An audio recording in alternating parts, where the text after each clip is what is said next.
regardez Kavi TV, bonsoir, bienvenue dans cette nouvelle édition d'information dont voici le sommaire. Procès en appel d'Ali Ouba, de nouvelles restrictions ont été imposées ce mercredi à la cour d'appel de Conakry. Aucun accès n'a été autorisé ni à la presse ni aux militants. Les avocats de la défense, en désaccord avec les conditions de l'audience, ont décidé de la boycotter.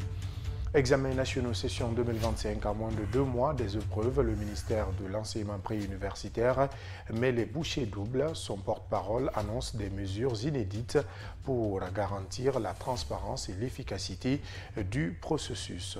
Ligue des champions, Serhou Guirassy brille malgré l'élimination de son club. Auteur d'un triplé, l'international guinéen entre dans l'histoire du football et devient provisoirement le meilleur buteur de la compétition. Voilà pour le sommaire.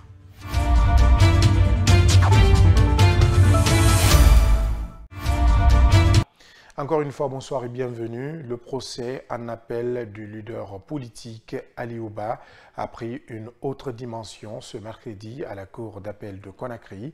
L'accès à l'audience a été interdit à la presse et aux militants de son parti, une décision qui a suscité l'indignation de la défense, estimant que les conditions n'étaient pas réunies pour une audience équitable. Les avocats ont donc décidé de boycotter l'audience. Ansouba le Baldé. Journalistes, militants, sympathisants et soutiens à Ali Ouba ont été tous empêchés d'accéder dans la salle d'audience ce mercredi à la cour d'appel de Conakry. Des gendarmes et policiers sont postés à l'entrée de la juridiction pour faire respecter ces instructions, une attitude qui a choqué les uns et les autres dans la foulée. Naturellement, toutes ces manœuvres sont faites à dessein, c'est pour perdurer le procès. C'est pour perdurer le procès. Nous nous attendons à tous les scénarios, mais nous avons espéré que ces magistrats, le procureur, les autorités judiciaires prendront toutes les responsabilités à leur niveau. C'est un procès pénal, c'est un procès public pour permettre quand même aux militants, au peuple de Guinée, qu'ils soient témoins quand même de cette bataille judiciaire. C'est notre souhait, mais nous attendons quand même à tous les scénarios de la part du parquet, mais aussi ceux qui ont mis Ali Ouba dans cette situation. Mais malheureusement, l'accès nous a été refusé, l'accès à la salle. Et c'est quelque chose que nous regrettons, parce que ce procès, depuis pratiquement au début, il a été public. Donc nous ne comprenons pas pourquoi aujourd'hui on prendrait la décision de refuser l'accès au public à la salle pour voir encore une fois comment le procès il va finir, comment bien entendu il va se terminer. Dans la salle d'audience, les avocats défendeurs disent ne se sentir en sécurité et même pour leur client Ali Ouba, président du mouvement démocratique libéral modèle, poursuivi pour offense et diffamation à l'encontre du chef de l'État, Maître Galissa Hadi Diallo a exprimé le pourquoi ils ont boudé l'audience de ce 3e jour du procès en appel. Qu'est-ce qu'ils ont fait ce matin à notre grande surprise? Dès 7 h du matin, ils sont allés chercher des jeunes qu'ils ont amenés et ils ont rempli la salle d'audience. Et à notre arrivée, on trouve que la salle est totalement remplie. Et c'est cet argument qu'ils ont utilisé pour dire que eux, vous, la presse et les militants, sympathisants et proches de Ali Ouba ne pourront pas avoir accès à la salle. Et donc, qu'est-ce que tout cela signifie? Cela signifie 2 choses. Premièrement, c'est que nous, avocats, nous n'étions pas en sécurité dans cette salle d'audience. Moi, personnellement, j'ai posé la question à l'un d'entre eux. Que faites-vous ici? Est-ce que vous êtes d'un cabinet d'avocats? La personne qui m'a répondu dans la salle, il me répond, qu'est-ce qu'un cabinet d'avocats? Rendez-vous compte, c'est des personnes qui n'ont aucun intérêt à participer à ce procès. Ça, c'est un. La deuxième chose, c'est que M. Ba en personne n'est pas en sécurité dans ces conditions-là. Parce qu'on ne sait pas avec quoi et pourquoi, qui sont-ils ces gens-là? Pourquoi ils sont là et qu'est-ce qu'ils ont comme possibilité de troubler l'audience? La condamnation d'Ali Ouba à 2 ans de prison ferme remonte au 7 janvier 2025 au tribunal de première instance de Kaloum. Au même moment, le verdict dans l'affaire Ibrahima Kourouma, ancien ministre de l'enseignement préuniversitaire et de l'alphabétisation et compagnie, a été prorogé au 7 mai prochain. C'est une décision du juge audiencier qui n'a évoqué aucune raison dans la salle. Une situation qui a choqué l'avocat du prévenu, Maître Almami Samori Traoré, met en garde contre toute tentative, selon lui, de condamner illégalement son client. Suivez l'avocat au micro d'Ansouba Le Baldé. En temps normal, on ne devrait pas s'étonner que le juge proroge en délibéré lorsque effectivement la décision n'est pas rédigée, parce qu'il leur faut du temps pour rédiger. Mais pour ce cas particulier, franchement, moi j'ai un sentiment de déception. Déception parce que nous estimons que tous les éléments quand même sont réunis dans ce dossier pour que nos clients puissent être situés sur leur sort aujourd'hui. Prologe le délibéré ne va continuer qu'endurcir la peine déjà qui est infligée à M. Ibrahima Kourouma. Mais je veux simplement faire une mise en garde. Une mise en garde parce que toute décision, bien entendu, qui sera dictée, sera dénoncée. Parce que ce que nous avons remarqué ici à la CRIEF, pour toutes les procédures qui concernent les anciens dignitaires de l'État, la chambre du jugement qui a jugé ces deux personnes, que ce soit Kassori, que ce soit Damaro, que ce soit Dr Mohamed Diané, toutes les peines qui ont été proposées par le parquet spécial, la chambre de jugement a systématiquement reconduit les mêmes peines. On ne change même pas de virgule. On a l'impression que ces peines ont été dictées ailleurs. Le parquet donne l'information et le juge entérine. Nous mettons en garde contre cette systématisation du prononcé des peines concernant les mêmes personnes qui sont poursuivies dans les mêmes situations. Alors que les tensions économiques et sociales persistent, la possibilité de combiner les prochaines élections en Guinée est vue comme une meilleure option. Le président de la Coalition nationale des organisations de la société civile guinéenne s'est exprimé sur la question. Pour lui, c'est un choix important pour la stabilité du pays. Khadija Kaba. Le président de la CONASOC souligne le poids financier de l'organisation des élections en Guinée, notant que des élections fréquentes pèsent lourdement sur les fonds publics. Il soutient le projet des autorités d'organiser les prochaines élections, estimant que cette stratégie permettra de réduire les coûts et d'améliorer l'efficacité du processus électoral. Bon, du point de vue économique, moi je salue cette idée. Les élections sont trop budgétivores en Afrique et surtout en Guinée. Imaginez le coût d'une élection et le temps que ça prendra pour être tout désamorcé. Je me dis que si on couple, même si ce n'est pas ces élections, parce qu'on a au moins 4 processus électoraux en cours, donc je me dis que si on couplait certaines élections, ça allait permettre non seulement de faire de l'économie, mais aussi c'est une très bonne chose du point de vue temps et du point de vue mobilisation des citoyens. Le président du CONASOC exhorte les autorités à donner la priorité à des secteurs essentiels tels que l'éducation et la santé. Il souligne l'urgence de répondre aux besoins des populations vulnérables dans les zones rurales qui sont souvent négligées par les politiques publiques. Cet appel à l'action vise à attirer l'attention et les ressources sur ceux qui en ont le plus besoin. Est-ce que c'est les élections seulement qui sont les priorités en Guinée? Vous avez pensé aux populations qui sont à l'intérieur du pays, qui ne gagnent pas d'eau, qui ne gagnent pas à manger et qui n'ont pas de centre de santé, des enfants qui n'ont pas d'école. Je pense que la priorité doit aller vers le développement que le processus électoral. Alors que la Guinée s'apprête à tenir de nouvelles élections dans un contexte d'instabilité, la société civile sensibilise l'opinion publique à un problème crucial. Leur message souligne que les problèmes urgents du pays vont bien au-delà du simple vote, comme le souligne notre interlocuteur. Et ce communiqué de la Haute Autorité de la Communication.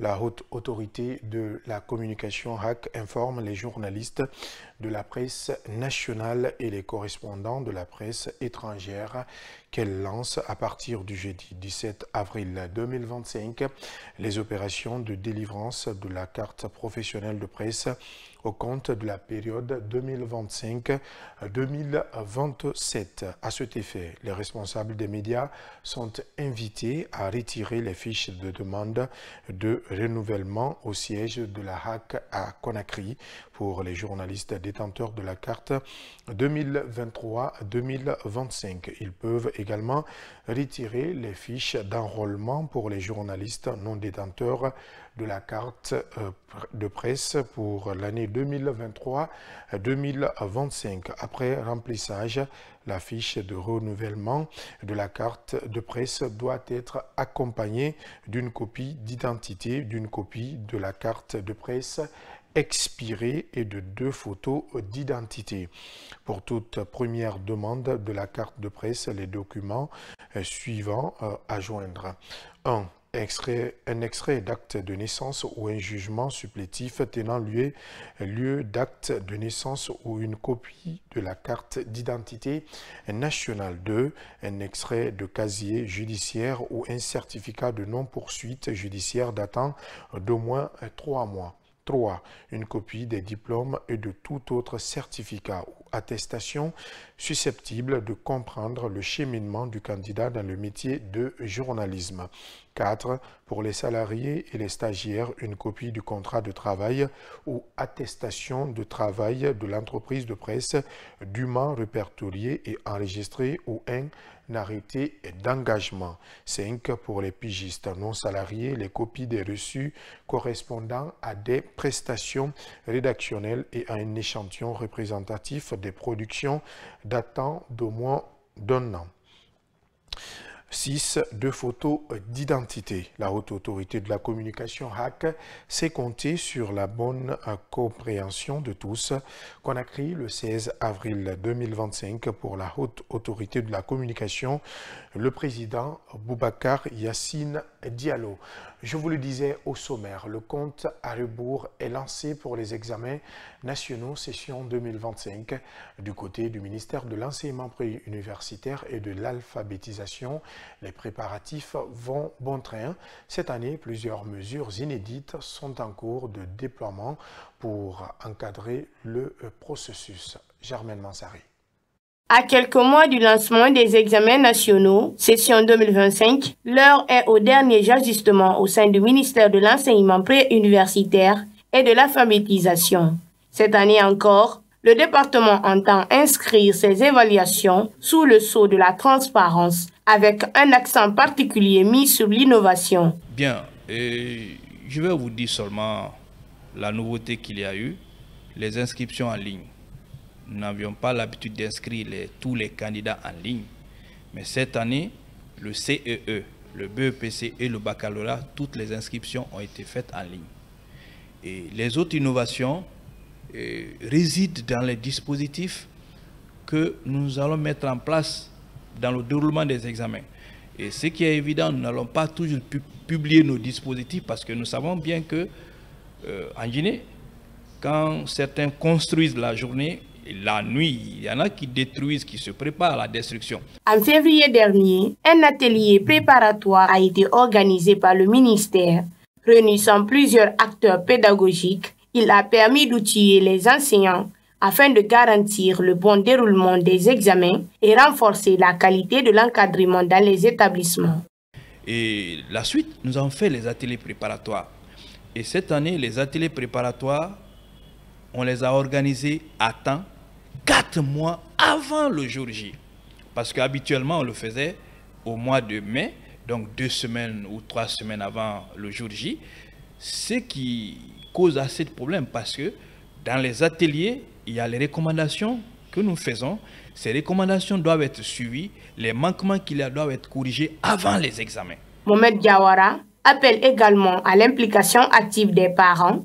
Il les invite à suivre de près leurs enfants durant cette période cruciale pour mieux les accompagner dans la préparation.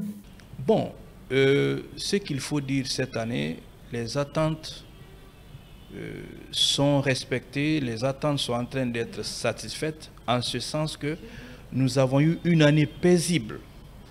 Parce que je parle d'attente, c'est par rapport à la formation des enfants, je parle d'attente par rapport au niveau des enfants. Et quand il n'y a pas de perturbation, lorsque les programmes sont achevés, lorsque les enfants sont suivis à la maison, il n'y a pas de raison que les attentes soient atteintes. En tout cas, pour nous, nous sommes très confiants quant aux résultats. Et maintenant, ce qu'il faut dire, il faudrait que les parents suivent méticuleusement les enfants à la maison, parce que ce n'est pas l'école seulement qui cadre les enfants. Avec un système éducatif en pleine transformation, la session 2025 des examens nationaux prévue pour ce mois de juin repose sur 3 piliers: l'innovation, l'inclusivité et la transparence. La bijouterie, au-delà de son aspect esthétique, est un véritable art alliant savoir-faire technique et créativité. Patience, précision et inspiration sont les maîtres mots de cette profession. Khadija Kaba est allée à la rencontre d'un bijoutier qui, dans sa passion, nous fait découvrir l'univers fascinant de ce métier. Suivez son reportage. Dans un atelier serein, Mboy Mbaye fabrique avec talent et dévouement des bijoux uniques. Il honore un riche héritage familial en insufflant son propre style à chaque pièce. Mêlant méthodes traditionnelles et des idées contemporaines, Mbaye crée des modèles originaux qui attirent un public fidèle. Oui, c'est ça, parce que ça, quand tu fais argent blanc, là, tu vas fondre ça. Quand tu fondes ça, c'est ça qui va te faire. Si tu veux faire bague, ou bien chaîne, ou bien bracelet, mais il faut que tu fondes ça d'abord. Maintenant, dans ton esprit, tu vas créer le modèle que tu veux. Bague, tu peux faire bague, tu peux faire beaucoup doré, tu peux faire chaîne, tu peux faire bracelet. C'est que nous, on est grandi avec ça. Notre père, il fait ça. Notre grand-père, il fait ça. Nous, on est grandi avec ça. Mboy Mbaye persévère avec beaucoup d'enthousiasme, surmontant les défis qui se présentent à lui. Son dévouement lui permet non seulement de subvenir aux besoins de sa famille, mais aussi de mettre en valeur un riche patrimoine culturel. Les difficultés, c'est un peu beaucoup parce que pour avoir l'or, c'est pas facile. Des fois, on te donne à l'argent pour payer l'or, une bague ou bien une bague de mariage ou bien une chaîne. Pour gagner l'or, pour faire, c'est difficile. C'est difficile pour nous, vraiment. Ça, c'est notre problème. Des fois même, tu vas rembourser, tu vas retourner l'argent parce que tu n'as pas l'or. Tu vas obliger à rembourser. Voilà, c'est pas facile. Parce que la matière partie qu'on travaille, ça quitte Sénégal ou Mali. Les aciers, même argent blanc, même les produits de nettoyage, acier, tout ça, ça quitte au Sénégal ou bien Mali. Même le kérésie qu'on fonde l'or ou bien en argent, ça quitte là-bas. Oui, on a des difficultés. La bijouterie est un métier ancestral qui allie tradition et expression artistique. Cette noble profession ne célèbre pas seulement l'héritage culturel, elle permet aussi la liberté de création. C'est une étoile guinéenne dans le ciel européen. Serhou Guirassy a fait tomber le Barça après 24 matchs consécutifs sans défaite, malgré l'élimination de son club, le Borussia Dortmund, qui n'a pas réussi à remonter le lourd score concédé à l'aller. L'attaquant guinéen s'est lui baladé dans ce quart de finale en signant un triplé historique, une performance qui fait d'ailleurs de lui le meilleur buteur provisoire de cette campagne de Ligue des Champions 2024-2025. N'est-ce pas, Germaine Mansari? Serhou Guirassy a illuminé le match retour des quarts de finale de la Ligue des Champions ce mardi. L'attaquant du Borussia Dortmund a réalisé un triplé sensationnel face au FC Barcelone. Malgré une défaite 4-0 à l'aller, Dortmund a montré un visage cohérent en s'imposant 3-1 à domicile. Guirassy, en état de grâce, a inscrit les 3 buts de son équipe, portant son compteur à 13 réalisations dans la compétition. Le Guinéen prend provisoirement la tête du classement des buteurs, devançant Rafinha, FC Barcelone, qui compte actuellement 12 buts, Robert Lewandowski, FC Barcelone, 11 buts, reste également en liste pour le titre de meilleur buteur. Attention à Harry Kane, l'attaquant du Bayern Munich avec 10 buts, pourrait aussi venir basculer la hiérarchie lors de son match face à l'Inter Milan. La course au titre de meilleur buteur de la Ligue des Champions s'annonce d'ailleurs palpitant. Les records réussis par Serhou Guirassy ce 15 avril sont notamment meilleur buteur africain sur une seule édition de la Ligue des Champions, 13 buts, meilleur buteur africain sur l'ensemble des coupes européennes sur une seule édition, 13 buts, meilleur buteur de l'histoire de Dortmund sur une seule édition de la Ligue des Champions, premier joueur africain à avoir inscrit un triplé en phase à élimination directe. À travers sa belle performance, Guirassy fait la fierté de tout un continent. mais aussi la fierté de son pays, la Guinée. À Boké, le handball séduit de plus en plus de jeunes. Garçons et filles s'entraînent avec la détermination et l'espoir de porter un jour les couleurs nationales. Leur passion et leur discipline montrent que le sport peut aussi être un vecteur d'espoir et de réussite. Mamadou Tanouba.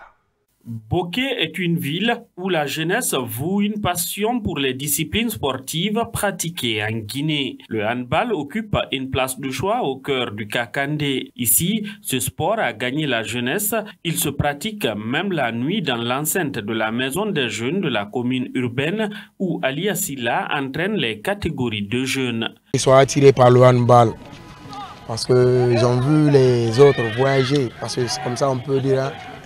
Malgré que oui, il n'y a rien, mais aller défendre les 3 couleurs de la nation, cela pousse aussi les parents à dire aux enfants de venir. Parce que c'est une manière aussi de contribuer pour ce pays. Et la région de Boké constitue un grenier pour l'équipe nationale de handball. Parce que la région de Boké, quand on prend la sélection, c'est Fria, Kamsar, Boké, Sangaredi. Le handball, contrairement au football, attire la couche féminine. Les filles comme Mamandi Amir Keita ont développé un amour inconditionnel pour le handball. Son plus grand rêve est de représenter la Guinée dans les compétitions internationales. Au fait, je suis organisée parce que deux fois je pars à l'école. Si je quitte à l'école, je viens ici pour pratiquer le hand. Parce que c'est ma passion, j'aime très bien le sport là. C'est à cause de ça que je suis venue le pratiquer. Je veux porter les couleurs nationales, rouge, jaune, vert. En attendant d'avoir leur propre installation sportive, les handballeurs de Boké partagent le même terrain que les volleyeurs. Ainsi prend fin ce journal. Merci de nous avoir suivis. L'information continue sur notre site, le www.ciaminfo.com. À très vite sur KVTV. Bonsoir.